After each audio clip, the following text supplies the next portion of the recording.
আসসালামু আলাইকুম রহমতুল্লাহি ওয়া বারাকাতুহু। সম্মানিত ভাইরা, আজকে আমি আপনাদের সম্মুখে যে বিষয়টি নিয়ে আলোচনা করব সেটি হচ্ছে রাসূলুল্লাহ সাল্লাল্লাহু আলাইহি ওয়াসাল্লামের উত্তম চরিত্র, কোরআন এবং তাওরাতের সাক্ষ্য। সম্মানিত দিনী ভাইরা, আমাদেরকে সর্বপ্রথম জানতে হবে,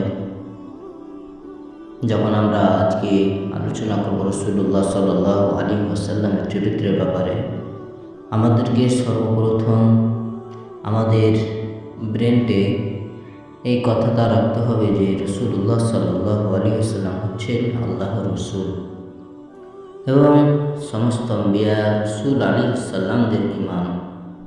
সম্মানিত দিনী ভাইরা, রাসূলুল্লাহ সাল্লাল্লাহু আলাইহি ওয়াসাল্লামের উত্তম চরিত্র সম্পর্কে কোরআনের সাক্ষ্য।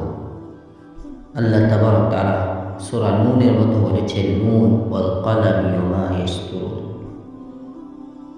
এখানে আল্লাহ তাবারক ওয়া তাআলা দুইটি জিনিসের কসম খেয়েছেন, একটা কলমের, 2 নম্বর সেই সব জিনিসের কসম যা ফেরেশতারা লিখে। সম্মানিত দিনী ভাইরা, আমরা যখন কোনো কথা বলি তো কসম খাই, আমরা শপথ করি, তার কারণ হচ্ছে কোনো কথাকে, কোনো বিষয়কে মজবুত করার জন্য। এখানে আল্লাহ তাআলা 2 জিনিসের কসম খেয়েছেন। তারপরে বলছেন, মা আনতা বিনিআমাতি রাব্বিকা বিমাজনুন, আপনি আপনার রবের অনুগ্রহে আপনি পাগল নন। মক্কার মুশরিকরা, মক্কার কাফেরেরা যখন রাসূলুল্লাহ সাল্লাল্লাহু আলাইহি ওয়াসাল্লাম তাদের কাছে দাওয়াত দিতেন ইসলামে, তখন তারা পাগল বলতো। তার জন্য আল্লাহ তখন রাসূলুল্লাহ সাল্লাল্লাহু আলাইহি ওয়াসাল্লাম কষ্ট পেত। তার জন্য আল্লাহ বলেছেন, মা আনতা বিনিআমাতি রাব্বিকা বিমাজনুন, আপনি আপনার রবের অনুগ্রহে আপনি পাগল নন। ওয়া ইন্নাকা লাআজরুন গায়রা মামনুন, আপনার জন্য এমন প্রতিফল রয়েছে যা কখনোই খতম হবে না, শেষ হবে না। তারপরে আল্লাহ তাআলা বলছেন রাসূলুল্লাহ সাল্লাল্লাহু আলাইহি ওয়াসাল্লামের উত্তম চরিত্রের ব্যাপারে, ওয়া ইন্নাকা লাআলা খুলুকিন আযীম, নিশ্চয় আপনি মহান উত্তম চরিত্রের উপরে রয়েছেন। সম্মানিত দিনী ভাইরা, আমরা বুঝতে পারলাম রাসূলুল্লাহ সাল্লাল্লাহু আলাইহি ওয়াসাল্লামের কোরআনের, রাসূলুল্লাহ সাল্লাল্লাহু আলাইহি ওয়াসাল্লামের উত্তম চরিত্র সম্পর্কে কোরআন সাক্ষ্য দিচ্ছে যে রাসূলুল্লাহ সাল্লাল্লাহু আলাইহি ওয়াসাল্লাম ছিলেন উত্তম চরিত্রের অধিকারী। সম্মানিত দিনী ভাইরা, আজকে আমরা সোশ্যাল মিডিয়ায়, আমরা যদি আজকে গুগলে সার্চ করি তো আমরা দেখতে পাবো, গুগলে উত্তর দেবে, যদি আপনি বলেন দুনিয়ার মধ্যে সবচেয়ে ভালো মানুষকে, তো গুগলও বলবে যে আল্লাহর নবী মুহাম্মদ সাল্লাল্লাহু আলাইহি ওয়াসাল্লাম। সুবহানাল্লাহ। সম্মানিত দিনী ভাইরা, এই জন্য যখন হযরত আয়েশা রাদিয়াল্লাহু আনহাকে রাসূলুল্লাহ সাল্লাল্লাহু আলাইহি ওয়াসাল্লামের চরিত্র ব্যাপারে যখন প্রশ্ন করা হতো, তিনি বলতো, কানা খুলুকুল কোরআন, তার চরিত্র হচ্ছে কোরআন।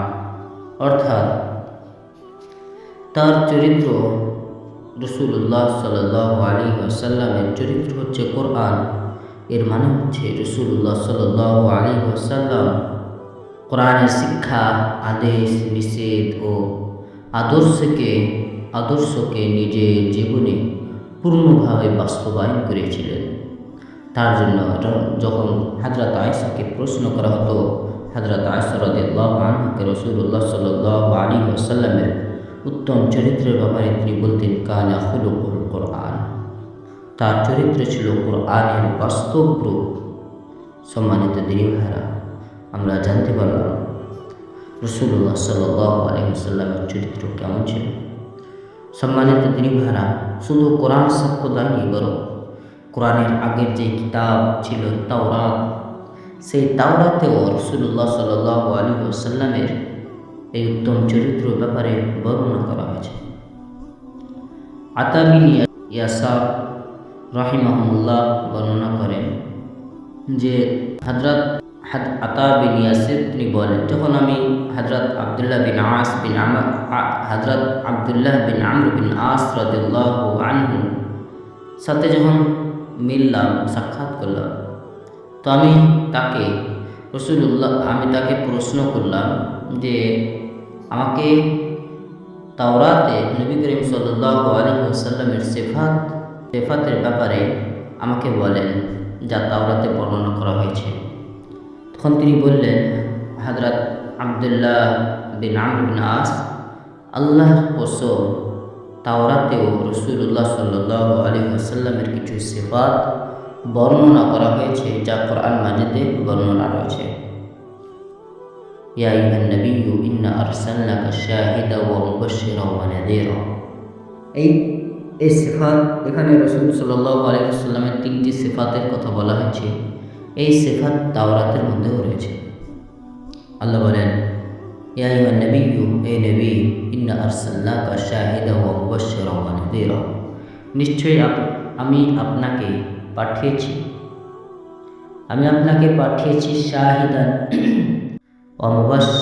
শাহিদান সাক্ষ্যদাতা হিসাবে, ওয়া মুবাশশিরান সুসংবাদদাতা হিসাবে, ওয়া নাযীরা এবং সতর্ককারী হিসাবে। এখানে রাসূলুল্লাহ সাল্লাল্লাহু আলাইহি ওয়াসাল্লামের 3টি সিফাত আল্লাহ তাবারক ওয়া তাআলা স্পষ্টভাবে সুন্দরভাবে বর্ণনা করেছেন। এবং সেই মতো তাওরাতে আরও একটি সিফাত বর্ণনা করা রয়েছে। সম্মানিত দিনহারা, আরও একটি সিফাত তাওরাতে বর্ণনা করা হয়েছে যা হাদিসের মধ্যে এসেছে। রাসূলুল্লাহ সাল্লাল্লাহু আলাইহি ওয়াসাল্লাম লাইসা বিফাদ্দিন ওয়ালা গলিদিন ওয়ালা সাখাবিন বিল আসওয়াক ওয়ালা ইয়াদফা'ু আস-সাইয়্যাতা বিস-সাইয়্যাতি ওয়ালাকিন ইয়াফু ওয়া ইয়াসফাহু। রাসূলুল্লাহ সাল্লাল্লাহু আলাইহি ওয়াসাল্লাম খারাপ ব্যবহার, খারাপ চরিত্রের মানুষ ছিলেন না, বাদ আখলাক, নিকৃষ্ট চরিত্র মানুষ ছিলেন না, বরং তিনি ছিলেন উত্তম চরিত্রবান।